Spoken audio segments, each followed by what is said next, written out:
एक माँ ने अपनी नन्ही सी बेटी को जंगल में फेंक दिया और एक बंदरिया ने अपना दूध पिलाकर उसे कैसे पाला। मित्रों, कहते हैं सच्चा प्रेम न केवल मनुष्य को बल्कि पशु पक्षियों को भी भावुक बना देता है। यह कहानी ऐसी ही एक मासूम बच्ची की है जिससे उसकी सौतेली मां ने निर्दयता से जंगल में छोड़ दिया ताकि वह जंगली जानवरों का शिकार बन जाए। लेकिन नीति को कुछ और ही मंजूर था। एक भंडरिया ने उसे गोद में उठाकर मां की ममता थी और एक साधु बाबा ने उसे संस्कारों से सींच कर उसका पालन पोषण किया। मित्रों, यह कथा बताती है कि भले विपरीत परिस्थितियां मनुष्य को तोड़ने की कोशिश करें, लेकिन ईश्वर की कृपा और सच्चे प्रेम का सहारा हमेशा उसे संभाल लेता है। ऐसा ही इस कहानी में एक नन्ही सी बच्ची ने कैसे संघर्षों का सामना किया।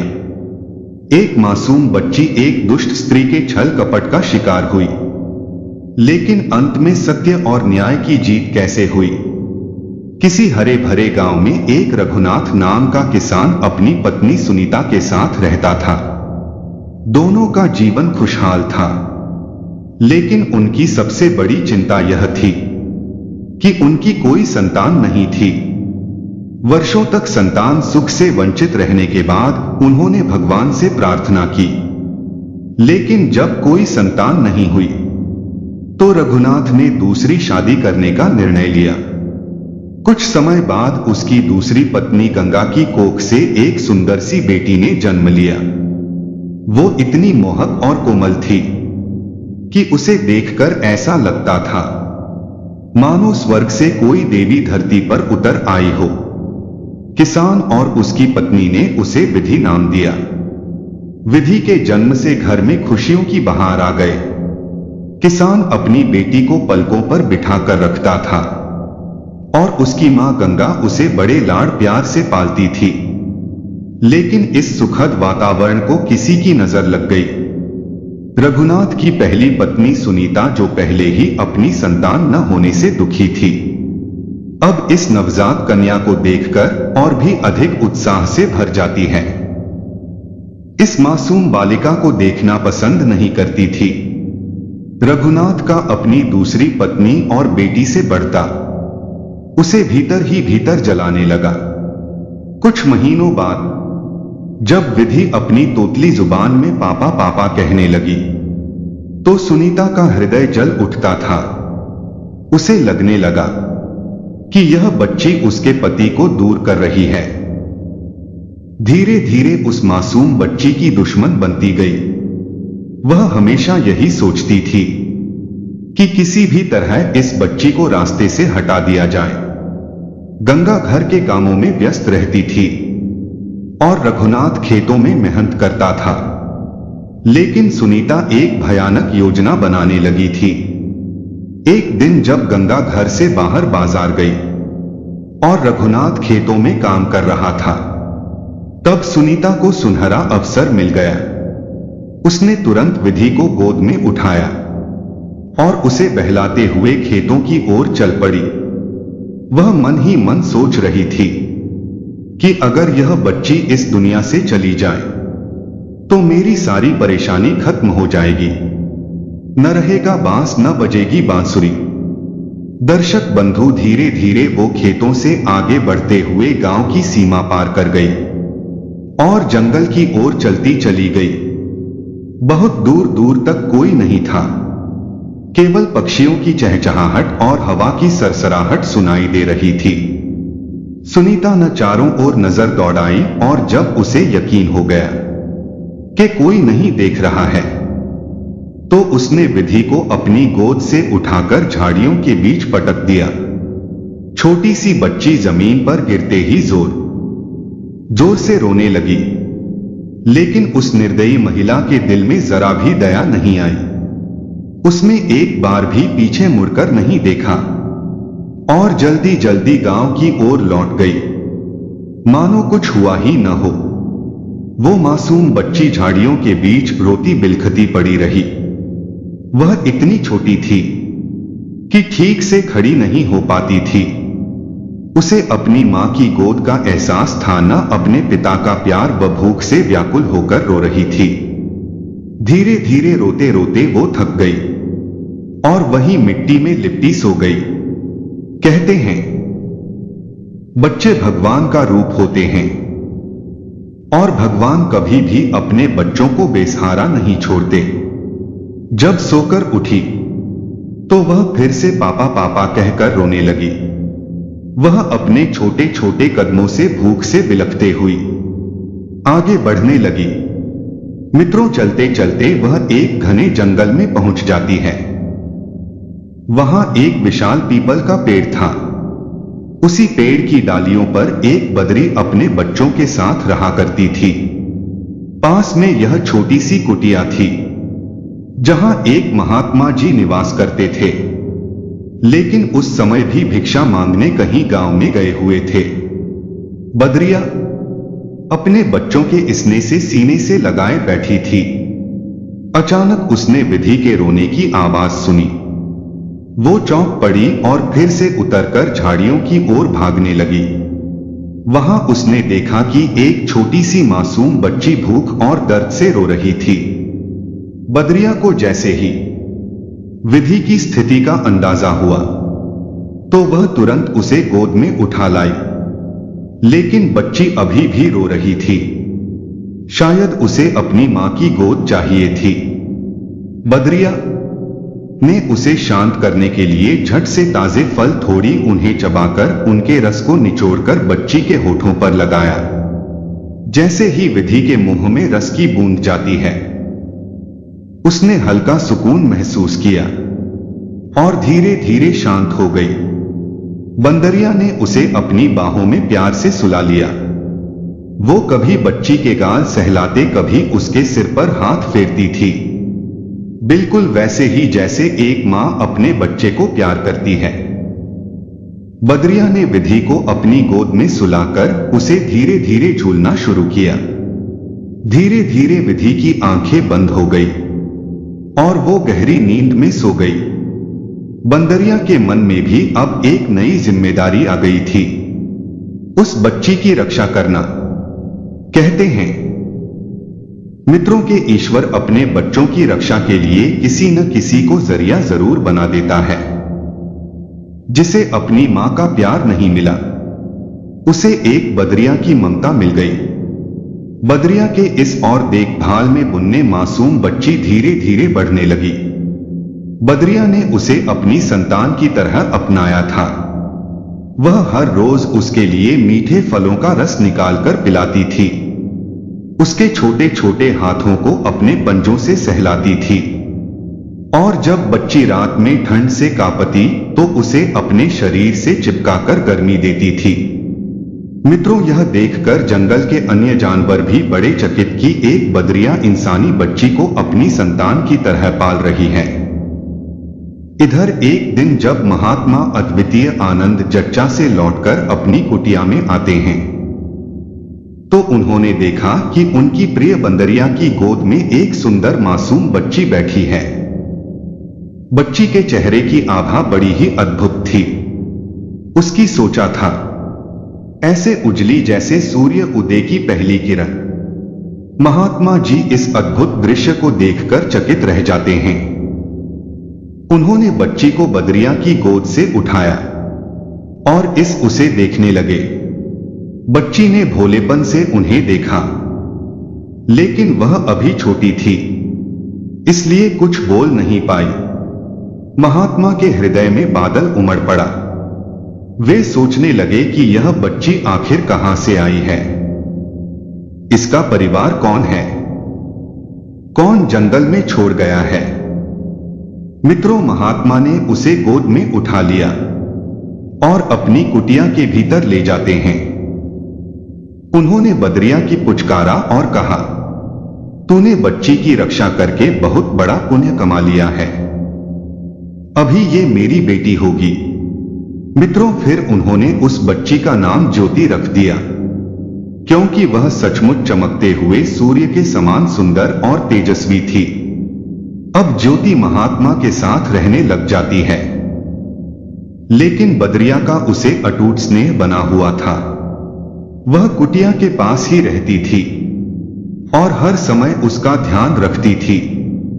जब भी वो रोती थी, बदरिया उसे फटकार उसके गाल फैलाती थी और गोदी में लेकर उसे झूला झुलाती थी। महात्मा का मन बहुत प्रसन्न था कि ईश्वर ने उन्हें इस बच्ची के रूप में पुत्री का सुख दिया है। उन्होंने ज्योति को संस्कार, पूजा पाठ और ध्यान की शिक्षा देनी शुरू कर दी। समय बीतता गया और ज्योति धीरे धीरे बड़ी होने लगी। अब वो अपने छोटे छोटे कदमों से कुटिया के आसपास घूमने लग जाती है। वह जंगल के जीव जंतुओं से हिल मिल गई थी। खास तौर पर बदरिया के बच्चे उसके खास मित्र बन गए थे। दिन भर साथ साथ खेलते थे, साथ साथ उछलते कूदते और दौड़ते थे। मित्रों, जब महात्मा जी पूजा पाठ करते थे तो नन्ही सी ज्योति भी उनके पास बैठ जाती थी और उनके मंत्रों को बड़े ध्यान से सुनती थी। धीरे धीरे वह संस्कृत के शब्द और मंत्र भी दोहराने लगी थी। अब वो 6 वर्ष की हो चुकी थी। वह महात्मा को बाबा और बदरिया को मां कहकर पुकारती थी। वो ज्योति को नहलाती थी, उसके बालों से जुड़े निकालती थी और प्यार से गालों को सहलाती थी। मित्रों, धीरे धीरे कुछ वर्ष बीतते गए और ज्योति धीरे धीरे 15 वर्ष की हो गई थी। वो अब और भी खूबसूरत दिखने लगी थी।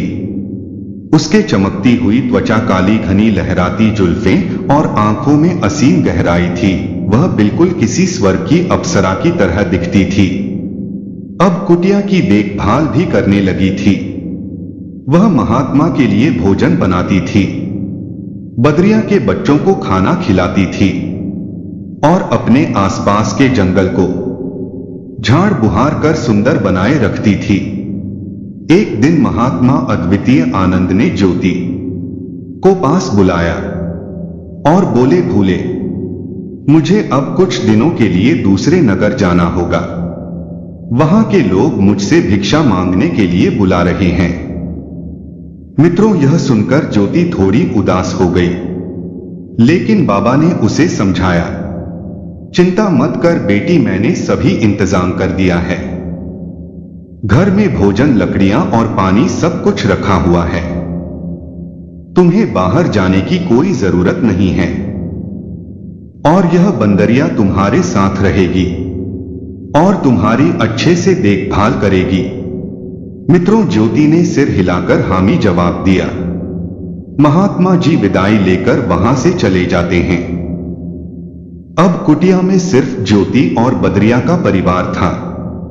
अब ज्योति भी बाबा की तरह भगवान की पूजा अर्चना करने लगी थी। वह सुबह सुबह कुटिया के पास बैठकर मंत्रोच्चारण करती थी।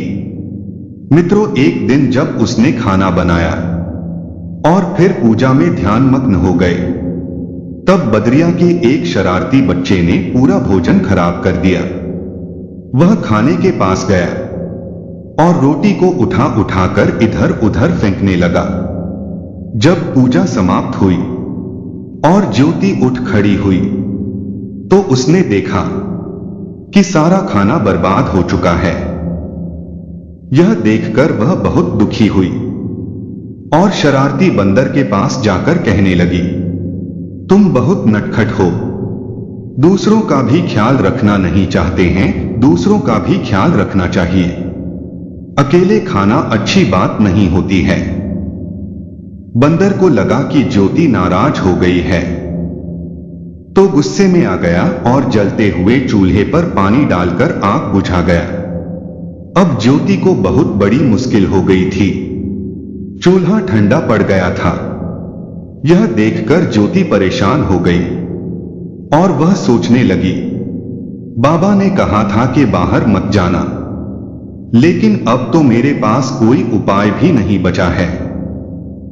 जब ज्योति ने देखा कि बदरिया और उसके बच्चों ने भी कुछ नहीं खाया, तो उसे बहुत दुख होता है। बदरिया का शरारती बच्चा भी पछता रहा था कि उसने चूल्हे की आग बुझाकर कितना बड़ा नुकसान कर दिया है। अब सबको भूखा रहना था। जैसे जैसे समय बीतता जा रहा था, ज्योति को भी तेज भूख लगने लगी थी। उसे समझ नहीं आ रहा था कि अब आग कैसे चलाई जाए। तभी उसकी नजर कुटिया के बाहर जाती है, जहां से हल्का हल्का धुआं उठता दिखाई देता है। शायद किसी ने बाहर चूल्हा जलाया था। उसने सोचा, चलो उस झोपड़ी से ही कुछ आग माग लाती हूं। मित्रों, ज्योति धीरे धीरे उस झोपड़ी की ओर चल पड़ी, जो जंगल में कुछ दूरी पर थी। धुआं उठते हुए देखकर ज्योति एक कच्ची झोपड़ी के पास पहुंच जाती है। अंदर से लकड़ियों के जलने की हल्की सी आवाज आ रही थी। झोपड़ी के पास जाकर उसने दरवाजा खटखटाया। दरवाजा धीरे धीरे खुला और अंदर से एक झुकी हुई कमर की युवतियों से भरी हुई लाल लाल आंखों वाली बूढ़ी औरत बाहर आती है। उसकी आंखों में एक अजीब सी चमक थी, मानो उसने किसी अनोखी चीज को देख लिया हो। मित्रों, यह कोई साधारण बुढ़िया नहीं थी, बल्कि वो एक राक्षसी थी, जो इंसानों को खाने की योजना बनाती रहती थी। जैसे ही उसने ज्योति को देखा, उसके मुंह में पानी आ जाता है। उसने सोचा कि अगर मेरा बेटा घर पर होता तो हम दोनों इसे खाकर मजे करते, लेकिन जब तक वह नहीं आ जाता मुझे इस लड़की को यहां किसी तरह रोकना होगा। बुढ़िया ने बनावटी प्यार से ज्योति को अंदर बुलाया और कहा, आओ बेटी, कैसे आना हुआ। इतनी सुंदर लड़की को जंगल में देखकर मुझे बहुत आश्चर्य हो रहा है। तुम कौन हो, कहां से आई है? मित्रों, ज्योति, जो एक सीधी सादी थी लेकिन बहुत ही समझदार लड़की थी, उसने कहा, अम्मा, मैं अपने बाबा की लाडली बेटी हूं। वो बहुत ही नेक इंसान है और अभी दूसरे गांव में भिक्षा मांगने गए हैं। मैं घर पर अकेली थी, गलती से चूल्हे की आग बुझ गई। आप कृपया मुझे थोड़ी सी आग दे दें ताकि मैं अपना खाना बना सकूं। मित्रों, राक्षसी बुढ़िया के दिमाग में खतरनाक योजना आ जाती है। उसने सोचा, अगर मैं इसे थोड़ी देर और यहां रुक कर रखो तो मेरा बेटा आ जाएगा और हम दोनों इसे आसानी से खा सकते हैं। बेटी, मैं तुझे आग दे दूंगी, लेकिन बदले में तुम्हें मेरा एक काम करना होगा। तब ज्योति ने मुस्कुराते हुए कहा, कैसा काम करना होगा? बुढ़िया ने कहा कि मैं बूढ़े और कमजोर, मुझसे घर के काम नहीं होता। मेरा बेटा आने वाला है और उसे बहुत भूख लगी होगी। देखो, वहां बाजरे के दाने रखे हैं, इन्हें चक्की में पीसकर आटा बना दो, फिर मैं तुम्हें आग दूंगी। मित्रों, ज्योति अब तक इस बुढ़िया की भोली भाली और दयालुता को समझ रही थी। उसने बिना कोई शब्द कहे यह झटपट बाजरा पीसना शुरू कर दिया। कुछ देर में उसने चक्की में बाजरा पीसकर आटा तैयार कर दिया और बुढ़िया के पास आकर कहने लगी, अम्मा, मैंने आपका आटा पीस कर तैयार कर दिया है, अब मुझे आग दे दीजिए, मुझे शीघ्र घर लौटना है। बुढ़िया ने फिर एक बहाना बना दिया, बेटी, तू तो बहुत मेहनती और अच्छी लड़की है, लेकिन मेरा घर बहुत गंदा पड़ा है, उससे साफ सफाई नहीं हो पाती है। एक काम कर, तू बस झाड़ू लगा दे, मैं फिर तुझे आग दे दूंगी। ज्योति को यह काम भी बहुत बड़ा नहीं लगा। उसने तुरंत झाड़ू पकड़ी और झोपड़ी की साफ सफाई कर दी। बुढ़िया बार बार झोपड़ी के दरवाजे की ओर देख रही थी, क्योंकि उसे अपने बेटे के लौटने का इंतजार था। लेकिन उसे यह चिंता भी हो रही थी कि अगर उसका बेटा देरी से आया और ही लड़की यहां से चली गई तो वह हाथ से निकल जाएगी। अब ज्योति बुढ़िया के पास आती है और कहती है, अम्मा, अब मैंने आपका सारा काम कर दिया है, अब तो मुझे आग दे दो। बुढ़िया फिर एक चाल चलती है कहने लगी, बेटी तू तो कितनी प्यारी और अच्छी लड़की है, लेकिन देख मेरा खून सूख गया है। अगर तू मेरे लिए पास के कुएं से थोड़ा पानी ला दे तो मैं तेरी बड़ी आभारी रहूंगी और मैं तुझे आग भी दे दूंगी। अब ज्योति को थोड़ा संदेह हुआ, लेकिन उसने कुछ नहीं कहा। वह जल्दी से घड़ा उठाकर कुएं की ओर चल पड़ी और जल्दी जल्दी पानी भरकर ले आई। अब ज्योति ने बुढ़िया से फिर कहा, अम्मा अब तो वे अपने घर जाकर ही रहेंगे, चाहे आप आग दो या ना। तो मित्रों, बुढ़िया जाती थी कि वह ज्योति को और अधिक रोकेगी तो वह यहां से भाग सकती है, इसलिए उसने जल्दी से कहा, अच्छा बेटा ले जा, और साथ में यह एक मुट्ठी बाजरा भी रख ले। जाते समय से रास्ते में छिड़कते हुए जाना, इससे तेरा रास्ता भाग्यशाली हो जाएगा। मित्रों, ज्योति ने अग्नि और बाजरे के दाने ले लिए और वापस अपनी कुटिया की ओर चल पड़ी। रास्ते में चलते चलते उसने बाजरे के दाने छिड़कती बहुत खुश थी। उसे आग मिल गई थी। उसने तुरंत चूल्हा जलाया और झटपट खाना बनाया। सबसे पहले उसने बदरिया और उसके बच्चों को खाना खिलाया, फिर उसने खुद खाना खाया और से बैठ गई। लेकिन ज्योति को यह अंदाजा भी नहीं था कि जिस बाजरे के दाने को रास्ते में छिड़क कर आई थी, वहीं उसकी जिंदगी में एक नया संकट लेकर आ जाएंगे। होता क्या है कि उधर वो राक्षसी बुढ़िया का बेटा, जो एक आदमखोर राक्षस था, देर रात घर लौटता है। उसकी लाल लाल चमकती आंखें, बड़े बड़े नुकीले दांत और बड़ा ही डरावना भयंकर था। उसके शरीर को देखकर कोई भी डर जाता था, लेकिन आज वो बहुत गुस्से में था। जैसे उसने अपने घर में कदम रखा, बुढ़िया ने उसे फटकार लगाई। बुढ़िया कहने लगी, तू कहां मर गया था? तुझे पता भी है कितना बड़ा शिकार तेरे हाथ से निकल गया। यह सुनकर राक्षस कहने लगा, कौन सा शिकार?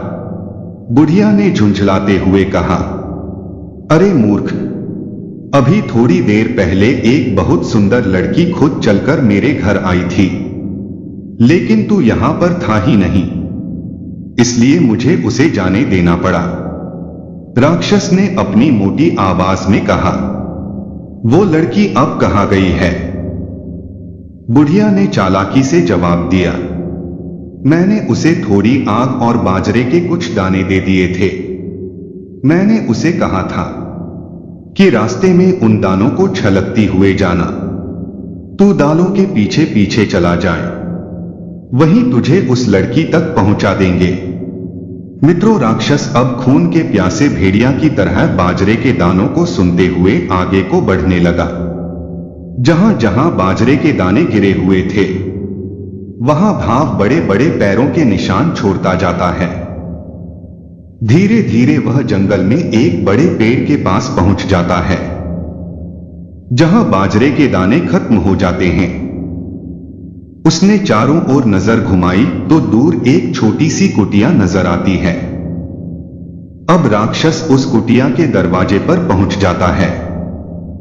उसने जोर से दरवाजा खटखटाया और मीठी आवाज में कहने लगा, बेटी दरवाजा खोलो, मैं तुम्हारा बाबा, देखो तुम्हारे लिए बहुत कुछ लाया हूं।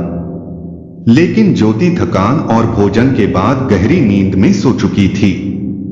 उसे किसी की आवाज सुनाई नहीं दी। मित्रों, तो राक्षस गुस्से से भड़क जाता है। उसने दरवाजे को अपने शक्तिशाली पंजों से तोड़ने की कोशिश की, लेकिन वो दरवाजा बहुत मजबूत था, जिसे बाबा ने कभी सुरक्षा के लिए तैयार किया था। राक्षस घबराने लग जाता है। उसने जोर जोर से धक्का मारा, लेकिन दरवाजा हिला तक नहीं। गुस्से में उसने अपनी नुकीली उंगलियों से लोहे की सलाखों को पकड़ने की कोशिश की, लेकिन जैसे ही उसने पूरा जोर लगाया, उसकी एक उंगली सलाखों में फंस जाती है और वह वहीं टूटकर गिर पड़ी। मित्रों, राक्षस दर्द से चीखता हुआ जंगल की ओर भाग पड़ता है।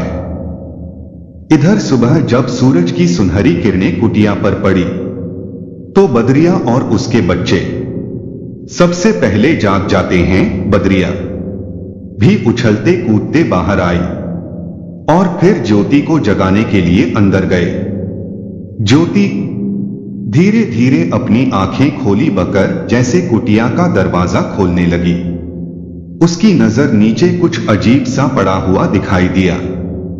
ज्योति ध्यान से देखने लगी। वह एक बड़ी डरावनी उंगली पड़ी हुई थी जिसकी नोक पर एक नुकीला और विषैला नाखून था। ज्योति ने जैसे ही उसे छूने की कोशिश की, नाखून उसकी हथेली में चुभ जाता है। अचानक उसके पूरे शरीर में जलन होने लगी। वो दर्द से चीख पड़ी। बदरिया और उसके बच्चे घबरा जाते हैं। बदरिया तुरंत दौड़कर उसके पास आई और उसे सहलाने लगी, लेकिन ज्योति का दर्द बढ़ता ही जा रहा था। मित्रों, धीरे धीरे बेहोश होकर जमीन पर गिर पड़ी। बदरिया और उसके बच्चे घबरा जाते हैं, इधर उधर भागने लगते हैं, ज्योति को जगाने की कोशिश करने लगते हैं। बदरिया ने उसका सिर अपनी गोद में रख लिया। उसके पैर फैलाने लगे, लेकिन ज्योति की आंखें नहीं खुली। होता क्या है कि उसी समय कुछ दूरी पर घोड़ों की टापों की आवाज गूंजने लगती है। जंगल में बड़ा सा ही काफिला प्रवेश कर चुका था। यह कोई साधारण काफिला नहीं था। राजा विक्रमसेन का दल था, जो अपने मंत्रियों सैनिकों के साथ शिकार के लिए आया था। राजा ने अपने मंत्री से कहा, वहीं पास में अपना खेमा लगा दो, आज रात को ही धरना है। मित्रों, तभी उनकी नजर कुटिया की ओर पड़ती है। कुटिया से कुछ दूरी पर बदरिया और उसके बच्चे घबराए हुए इधर उधर भाग रहे थे। राजा को यह देखकर आश्चर्य होता है। उसने अपने मंत्री से कहा, अरे जाकर तो देखो वहां क्या हो रहा है। मित्रों, मंत्री कुटिया की ओर बढ़ा और जब उसने अंदर झांका तो तेजी से बाहर आ गया। राजा ने एकदम से पूछा, क्या हुआ? मंत्री कहता है, महाराज, कुटिया के अंदर एक बहुत ही सुंदर लड़की बेहोश पड़ी है। उसके पास एक बदरिया बैठी हुई है जो रो रही है। राजा को यह सुनकर बड़ी उत्सुकता होती है। मुझे अंदर ले चलो। जब राजा अंदर पहुंचा तो उसने देखा कि एक सुंदर युवती जमीन पर बेहोश पड़ी थी। उसकी हथेली पर एक जहरीला नाखून चुभा हुआ था। पास में बदरिया रो रही थी, जो बार बार लड़की को जगाने की कोशिश कर रही थी। राजा ने तुरंत अपने मंत्री को आदेश दिया कि इस लड़की को बाहर निकालो। मित्रों, सैनिकों ने धीरे धीरे ज्योति को उठाया और बाहर ले आए। अब राजा ने लड़की की नब्ज पर हाथ रखा और ध्यान से उसकी सांसों को सुना। उन्होंने राहत की सांस ली। यह लड़की अभी जिंदा है, जल्दी से होश में लाने की कोशिश करें। राजा ने जैसे ही उसकी हथेली को देखा, उन्होंने देखा कि उसमें एक बड़ा और नुकीला नाखून छुपा हुआ था। राजा ने तुरंत नाखून को बाहर निकाला। जैसे ही नाखून बाहर निकला, ज्योति ने धीरे धीरे अपनी आंखें खोली और वो एकदम से उठकर बैठ जाती है। राजा ने मुस्कुराते हुए कहा, देखो, मैंने तुम्हारी जान बचा ली है। अब तो बताओ तुम कौन हो और इस जंगल में अकेले क्या कर रही हो? ज्योति अभी भी थोड़ी कमजोर थी। उसने धीरे से कहा, महाराज, मैं साधु बाबा की बेटी हूं और यह बदरिया मेरी मां जैसी है। मित्रों, यह सुनकर राजा को बड़ा अचरज हुआ। उसने कहा, यह बदरिया तुम्हारी मां है और तुम एक साधु बाबा की बेटी हो। अब राजा के मन में और कई सवाल उठने लगे थे। जब राजा विक्रमसेन ने ज्योति को जंगल में अकेला देखा तो वह चकित रह जाता है। उसकी सुंदरता, उसकी मासूमियत और उसके यौवन को देखकर मंत्रमुग्ध हो जाता है। उसने लड़की से कहा, तुम्हारी जैसी सुंदर कोमल हृदय वाली लड़की को जंगल में अकेले नहीं रहना चाहिए। अगर तुम चाहो तो मेरे साथ महल में चल सकती हो। वहां तुम्हारी देखभाल भी होगी और तुम्हारे बाबा को भी हम वहीं बुला लेंगे। साथ ही इस बदरिया के लिए भी हमें सुंदर कुटिया का प्रबंध कर देंगे। दोस्तों, ज्योति को भी लगा कि महल में जाना सुरक्षित रहेगा, क्योंकि अब बाबा भी जल्दी वापस नहीं लौटने वाले थे। उसने राजा का प्रस्ताव स्वीकार कर दिया और बदरिया को साथ लेकर राजमहल के लिए चली गई। जब राजा ज्योति को महल में ले जाता है तो राजमाता ने आश्चर्य से पूछा, बेटा, तुम इस लड़की को किस रिश्ते से यहां लाए हो? लोग तुम्हारे बारे में तरह तरह की बातें करेंगे। अगर तुम्हें वास्तव में इससे स्नेह हो गया है तो इसे अपने जीवन की रानी बना लो। इससे इसका मान सम्मान भी बना रहेगा और किसी को कोई आपत्ति भी नहीं होगी। राजा को यह बात बहुत उचित लगी। वह पहले ही उस लड़की की निष्पाप सुंदरता और सरलता से प्रभावित था। कुछ ही दिनों बाद उसने ज्योति से विवाह कर लिया और उसे अपनी प्रिय रानी बना लिया। अब ज्योति महल की रानी बन चुकी थी। राजा उसे बहुत चाहता था और उसका हर प्रकार से ख्याल रखता था। उसके आराम के लिए उसने एक दासी नियुक्त की, जो एक बुजुर्ग औरत थी। वह ज्योति से बहुत स्नेह करती थी और उसे अपनी बेटी की तरह मानती थी। मित्रों, एकदम वह बुजुर्ग दासी ज्योति के पास आती है और कहती है, बेटी, मुझे तुमसे एक बात कहनी है। तुम्हारी रानी बहुत ही चतुर चालाक स्त्री है। वह दिखाने के लिए तुमसे प्रेम करती है, लेकिन वास्तव में वह तुम्हारी दुश्मन है। राजा का तुम पर इतना प्यार सहन नहीं कर पा रही है, इसलिए उससे सावधान रहना। मित्रों, ज्योति यह सुनकर मुस्कुराकर बोली, अम्मा, तुम तो बेकार की चिंता कर रही हो। वो मेरी बड़ी बहन जैसी है। हम दोनों ही राजा की रानी हैं। फिर उसे मुझसे जलन क्यों होगी? दासी ने निराश होकर सिर हिलाया और कहा, बेटी, यह बात तुम नहीं समझोगी।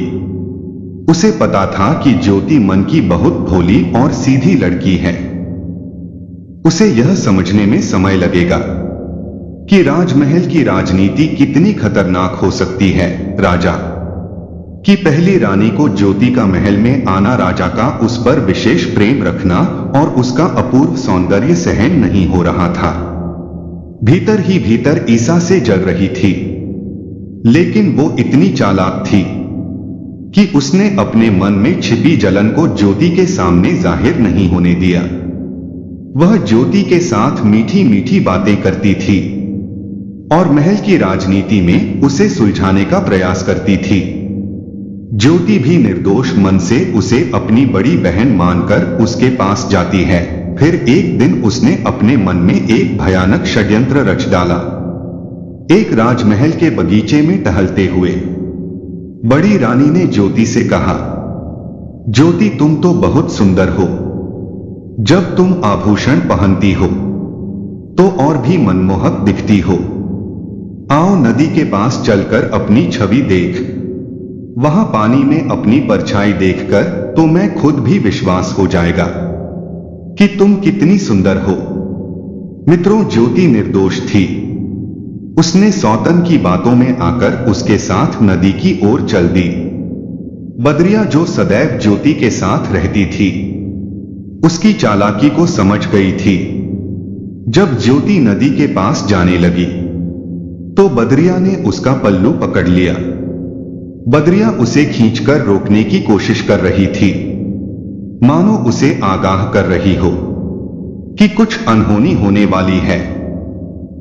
लेकिन ज्योति को उसकी यह हरकत अच्छी नहीं लगी। उसने गुस्से में बदरिया को झटक दिया और बोले, क्या मसला है? हर समय मेरे पीछे क्यों पड़ी रहती हो? कभी तो मुझे अकेला छोड़ दिया करो। मित्रों, ज्योति बड़ी रानी के साथ नदी की ओर चली जाती है। जब दोनों नदी के पास पहुंची तो बड़ी रानी ने कहा, देखो ज्योति, पानी कितना साफ है। इसमें अपनी परछाई देखकर देखो कि तुम कितनी सुंदर हो। मित्रों, ज्योति बड़ी भोली थी। वह नदी के किनारे खड़ी हो गई और पानी में झुककर अपनी परछाई देखने लगी। ठीक उसी क्षण जब वो पूरी तरह से झुक गई, ठीक उसी समय जब वो पूरी तरह से झुक जाती है, बड़ी रानी ने उसे पीछे से जोर से धक्का दे दिया, जो संतुलन खो बैठे और सीधे गहरे पानी में गिर जाती है। बचाओ बचाओ चिल्लाने लगती है। ज्योति ने तैरना की कोशिश की, लेकिन उसे तैरना नहीं आता था। वह हाथ पांव मारती रही, लेकिन पानी के भाव में फंसती चली गई। इधर बड़ी रानी तुरंत भागकर राजमहल चली गई। उसे मानो कुछ हुआ ही न हो। मित्रों, जैसा ही राजा विक्रम महल में लौटे और जैसे ही उन्होंने महल में कदम रखा था, तो उन्हें एहसास हुआ कि ज्योति कहीं दिखाई नहीं दे रही है। उन्होंने तुरंत महल के सेवकों से पूछा कि हमारी प्रिय रानी ज्योति कहाँ है, लेकिन कोई उत्तर नहीं मिला। अब राजा सीधा अपनी पहली रानी के पास गए। तुम्हें मेरी ज्योति के बारे में कुछ पता है? बड़ी रानी ने बहुत ही मासूम चेहरा बनाते हुए कहा, महाराज, मैंने उसे नहीं देखा, लेकिन यह बदरिया तो हमेशा उसके साथ चिपकी रहती थी। कहीं ऐसा तो नहीं कि इसी बदरिया ने उसे कोई नुकसान पहुंचा दिया? राजा को यह सुनते ही गुस्सा आ जाता है। उन्हें लगा कि यह बदरिया ही ज्योति के गायब होने की जिम्मेदार है। उन्होंने अपने मंत्री को आदेश दिया कि बदरिया को जंजीरों में बांधकर एक अंधेरे कमरे में कैद कर दें। मंत्री ने तुरंत बदरिया को पकड़ा और लोहे की जंजीरों में जकड़कर एक अंधेरे कमरे में बंद कर दिया। लेकिन राजा को फिर भी संतोष नहीं हुआ। उसका मन बेचैन था। उसका हृदय कहना था कि उनकी ज्योति पर कोई विपत्ति आ गई है। जब राजा विक्रमसेन को यह ज्ञात होता है कि प्रिय रानी ज्योति महल से गायब हो चुकी है, जिससे उसका मन व्याकुल हो जाता है, उन्होंने पूरे राज्य में उसे ढूंढने के लिए सैनिक भेज दिए, लेकिन कहीं भी ज्योति का पता नहीं चला। राजा की स्थिति बिगड़ने लगी थी। उन्होंने खाना पीना छोड़ दिया और खुद को अपने कक्ष में बंद कर लिया। उनके हृदय में सिर्फ एक ही परिसर गूंज रहा था, मेरी ज्योति कहां चली गई? हर रोज राजा राजमहल से निकलकर नदी किनारे जाते और वहीं बैठकर ज्योति को याद करते थे। एक दिन जब राजा नदी किनारे बैठकर विचारों में खोए हुए थे, तभी उनकी नजर नदी के बीच एक सुंदर कमल फूल पर पड़ती है। उस फूल को देखकर राजा के मन में कुछ हलचल सी मच गई। उसे लगा जैसे वह फूल ज्योति की तरह सुंदर और नाजुक है। क्या यह ज्योति का कोई संकेत है? राजा ने सोचा। जब राजा पुल के पास पहुंचे तो वह हल्का सा झुका और धीरे धीरे हिलते हुए बोला, राम राम महाराज। राजा चौंक जाता है। एक फूल बोल कैसे सकता है? उन्होंने फूल से पूछा, क्यों रे फूल, तू मुझे मेरी ज्योति की याद क्यों दिला रहा है? फूल खिलता रहा मानो वह कुछ कहना चाहता हो। अब राजा का मन नहीं लगता था। वे रोज नदी किनारे आकर उसी फूल से बातें करने लगे थे। जब रानी को यह पता चला कि राजा हर दिन नदी किनारे जाकर एक फूल से बातें करते हैं, तो उसकी हिंसा और जलन और बढ़ती चली गई। उसने सोचा कि अगर यह फूल यूं ही राजा का ध्यान खींचता रहा तो कहीं ना कहीं मेरी सच्चाई भी सामने आ सकती है। उसने तुरंत एक सैनिक को बुलाया और आदेश दिया कि नदी के बीच जो फूल होगा उसे जड़ से काट डालो। मित्रों, सैनिकों ने वैसा ही किया। अगली सुबह जब राजा नदी किनारे पहुंचे तो उन्होंने देखा कि फूल वहां नहीं था। राजा व्याकुल हो जाते हैं, मेरा फूल कहां गायब हो गया, किसने उसे उखाड़ दिया। लेकिन राजा को नहीं पता था कि किस्मत में फिर एक बार नया चमत्कार किया है। जहां पहले कमल का फूल था, वहां अब एक सुंदर सेब का पेड़ उग आया था। उस पेड़ पर सुंदर सुंदर फूल खिले हुए थे। कुछ ही दिनों में उस पर एक बड़ा चमकता हुआ सेब आया। वह कोई साधारण सेब नहीं था, पर इतना बड़ा और चमकदार था कि दूर दूर से लोग उसे देखने आने लगे।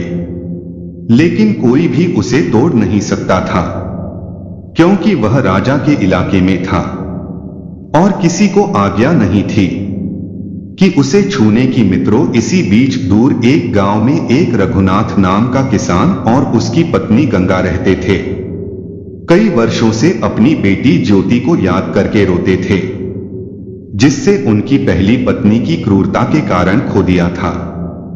भगवान ने उन्हें अब एक बेटा दिया था। एक दिन गंगा खेत में काम करके लौट रही थी। रास्ते में वहीं सेब का पेड़ था। थकावट के कारण उसने पेड़ के नीचे अपनी टोकरी रखी और आराम करने के लिए लेट गई।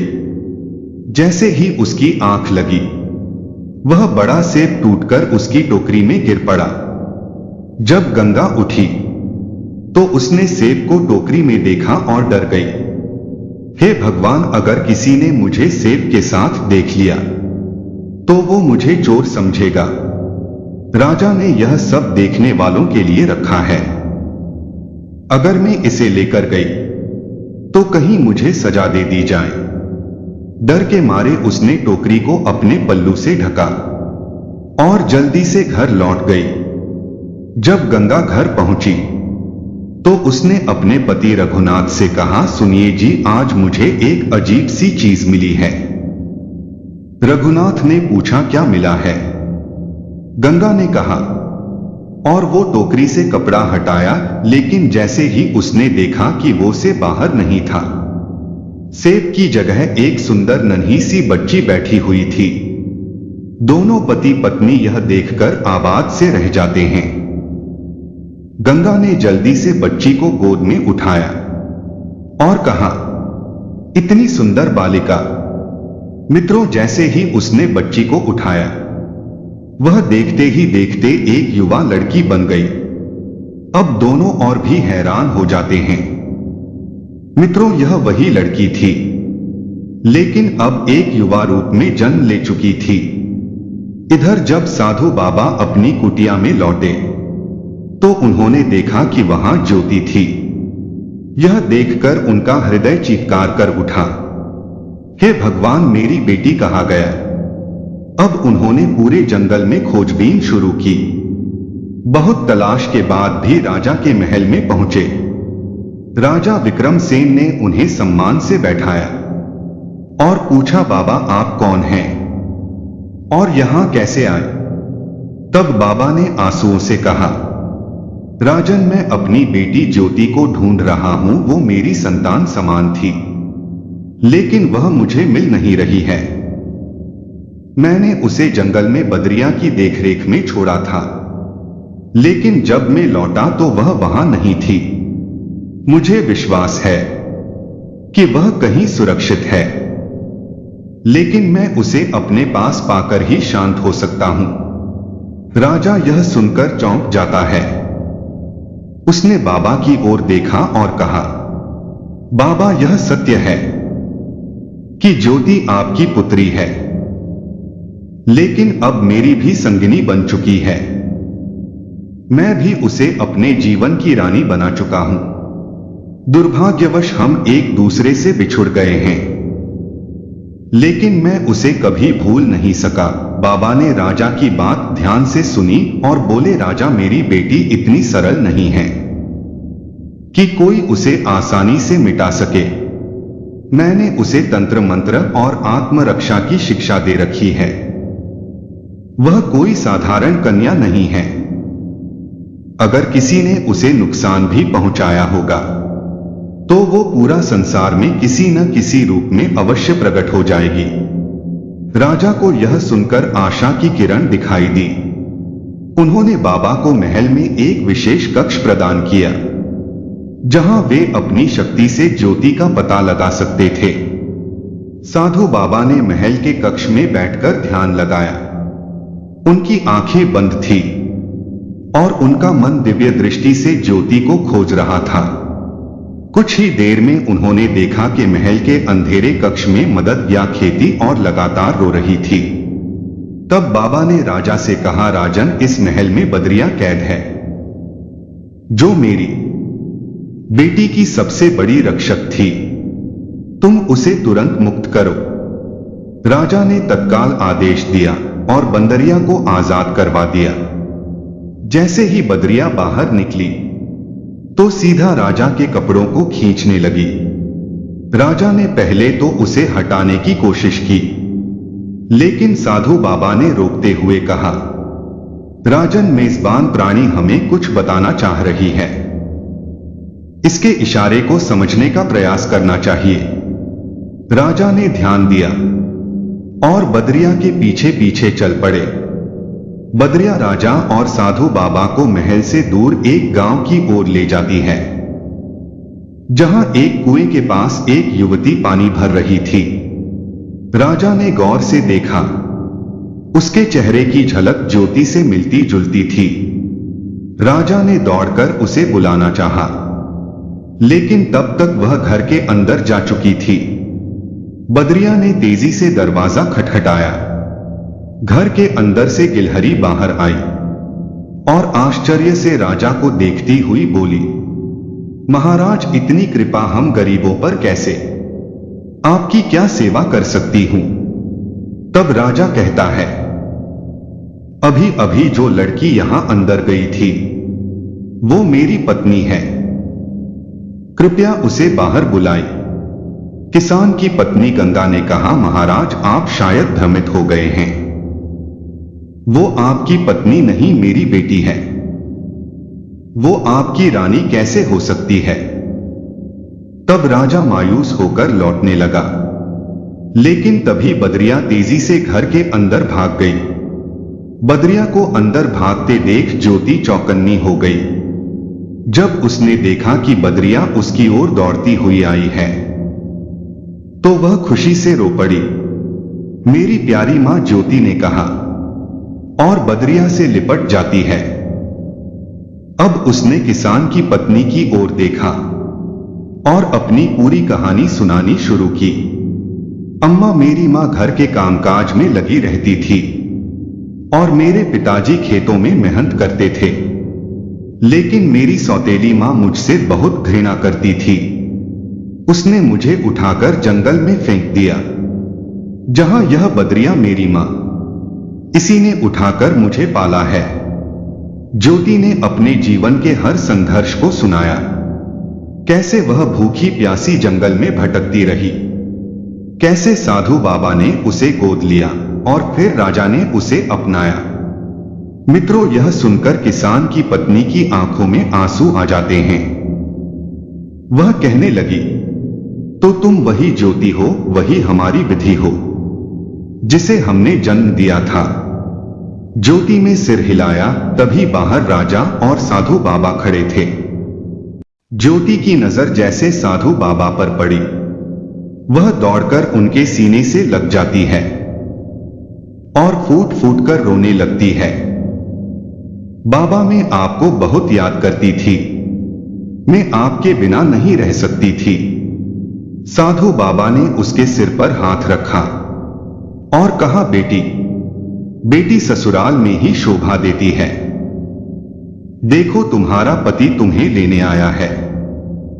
मित्रों, राजा ने ज्योति से कहा, देखो मेरी प्रिय रानी, आखिर मैंने तुम्हें तुम्हारी लाडली बंदरिया के जरिए ढूंढ ही लिया। ज्योति अब राजा के साथ वापस जाने के लिए तैयार थी।